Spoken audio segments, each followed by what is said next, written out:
Police आयुक्तालयातील 13 police अधिकारी कर्मचाऱ्यांच्या प्रशासकीय स्तरावर अंतर्गत बदल्या करण्याचे आदेश पोलीस आयुक्त एम राजकुमार यांनी दिले आहेत। यात नव्याने हजर झालेले पोलीस निरीक्षक दत्तात्रय कोकरे यांची नियंत्रण कक्षात, पोलीस निरीक्षक संतोष कोकरे यांची आर्थिक गुन्हे शाखेत,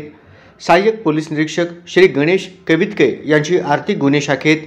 सहाय्यक पोलीस निरीक्षक दत्तात्रय काळे यांची आर्थिक गुन्हे शाखेतून गुन्हे शाखेकडे, सहाय्यक पोलीस निरीक्षक श्रीनाथ महाडिक यांची गुन्हे शाखेकडून जोडवाई पेठ पोलीस ठाण्यात बदली करण्यात आली आहे।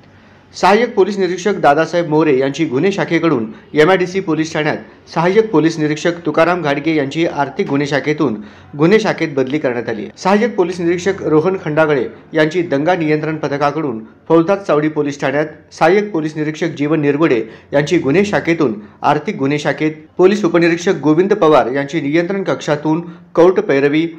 नव्याने रुजू झालेले पोलीस उपनिरीक्षक प्रवीण भोपळे यांची सायबर पोलीस ठाण्यात, पोलीस उपनिरीक्षक पवनकुमार अंधारे यांची नियंत्रण कक्षातून दहशतवाद विरोधी पथकात, तर पोलीस उपनिरीक्षक मुकेश गायकवाड यांची विशेष शाखेतून गुन्हे शाखेत बदली करण्यात आली आहे।